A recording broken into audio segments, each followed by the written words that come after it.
Welcome to the ArmaniTalks YouTube channel. I'm your host, ArmaniTalks. In this channel, I'm covering communication skills in order to help you level up your way with words and become much more articulate. In today's episode, we're going to be entering the world of mindset to talk about productivity in a new way. I'm going to be bringing up a concept known as phantom productivity, which talks about the invisible parts to our day-to-day lives that we can improve, and suddenly we're going to notice that we're getting more done. If you're new to this channel, by the way, every Mondays, Wednesdays, and Fridays, I'm dropping practical insights on soft skills. So be sure to hit that subscribe so you never miss another video again. And if you're a returning viewer, go on and drop that like on your way in. Productivity. This field is difficult to measure because there's a bunch of different moving parts that are in consideration of measuring success. Someone's desire, someone's goal, someone's aptitude for their ambition, etc. But ultimately, it comes down to getting work done in the day. And normally when someone is thinking about productivity, they're thinking about different things that they need to add on. Every now and then, they make the insight that they can eliminate things, but that's later on in the journey.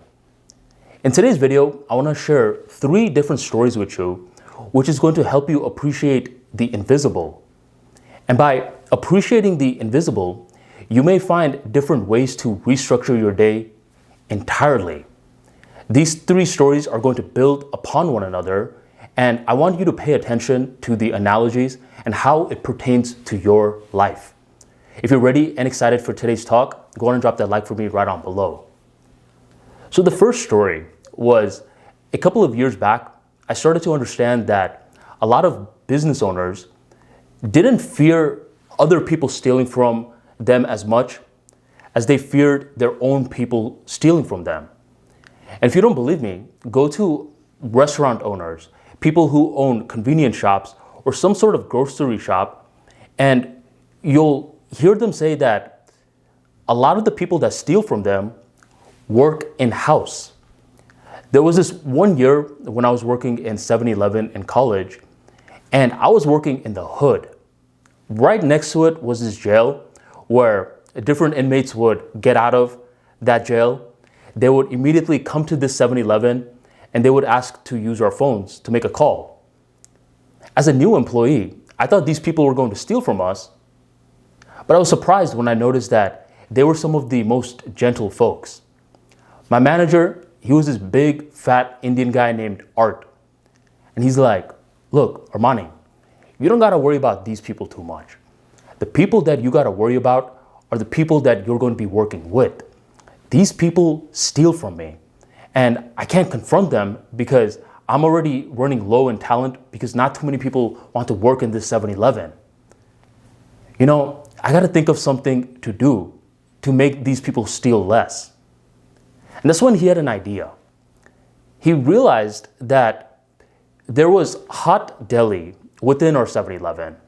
The food like the hot dogs, the hamburger meat, the wings, that sort of stuff.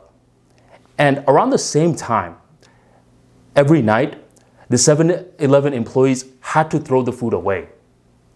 I always wondered why we couldn't eat those food, but I think it was company policy to throw it away. Art had an idea. He said that it was okay if the employees took at least one thing for themselves before they threw it away. Soon as he allowed that permission, something started to change in 7-Eleven.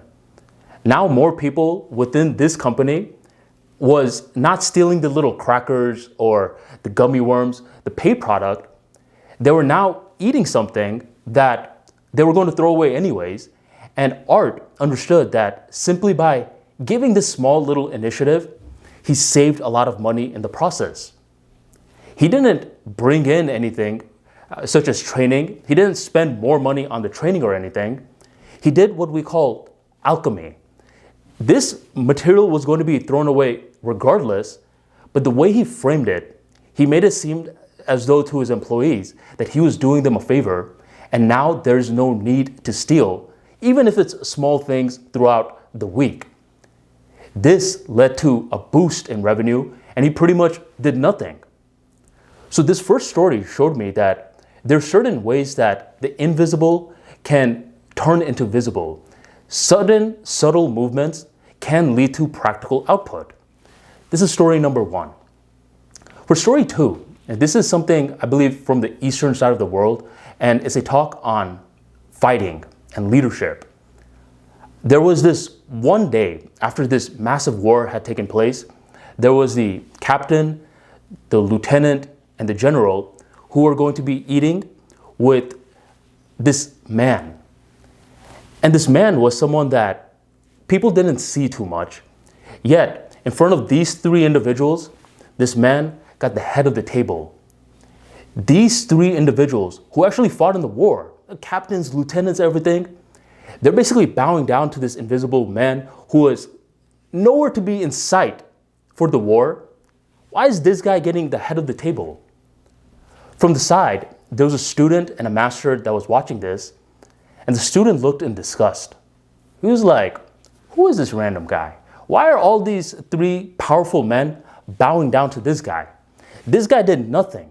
He's just showing up last minute to take all the credit. This student is pissed. The master is hearing the student's words. Once the student is done speaking, the master said, "It's because this man is powerful." Student looks in disgust. How is he powerful? He's useless. That's when the master noticed that this guy's a hardhead and he could teach him only through analogy. So he takes the student with him to the back and he pulls up a wheel. This is a wooden wheel. The circular part is wooden and the spokes are wooden as well. And the master looks at the student and is like, "What material is this made out of?" Student looks at it and he says, "Wood." Master says, "What else?" Student looks again and says, "I don't see anything else. It's just made out of wood." And that's when the master says, "No, it's made out of wood and space. Because without the space, this wood would not be efficient. To produce a bunch of wheels, it would cost a lot of money and it may not even work properly. The space allows the spokes to function properly in order for this wheel to function." You know why those 3 powerful men are bowing down to this man that you didn't see? It's because this is the true boss, the leader, the one who put these 3 gentlemen in the right spots so they can win the war. Always understand that there's certain things that you are not seeing, but people of power are seeing. So respect that. And at that point, the student nodded his head and he too now respected this invisible man. That's story number 2. And for story number 3, at this point, hopefully you're starting to understand subtle ways to change the visible world. And this is when a direct experience happened with me.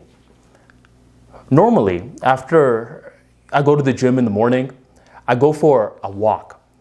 And there's this path that I take, which normally brings me back to my apartment at 30-minute mark. The seconds are capable of changing. Sometimes it'll be 30 minutes and 15 seconds. Sometimes it'll be 30 minutes and 35 seconds, 52 seconds. But this part, the 30 minutes, is always static. Well, a couple of weeks back, it starts raining uncontrollably while I'm at the gym. And I'm thinking, today's probably going to be the day where I don't end up going for the walk. But by the time I'm wrapping up my gym session, it stops raining and now I can see the sun. So I go back to my area where I'm about to go for the walk. I look at the streets and it looks somewhat dry. It's not fully dry, but pretty much it's dry enough to go for the walk. So I end up going for the walk and it feels perfect, as though it's my regular pace. I'm moving at the nice, gentle pace that I'm used to. And I know that anytime that I take a right turn at this one particular turn, that it's the 24-minute mark. And from there, it takes 6 minutes to get back to my place. I'm walking back at this point. I take the turn just on cue. And by the time I get to my place, you know how long it took me? 34 minutes and 28 seconds. 4+ minutes was added out of the blue moon. And this was not something that I could notice because naturally I was walking, from my perspective, at the right pace. However, that wasn't the case. I ended up going well over the line. It's as though this invisible pace started to catch up increment by increment by increment, and my sweet 30-minute mark went to 34 minutes. So these series of stories hopefully helps you understand that there's certain things that are beyond our perception that can hinder our productivity.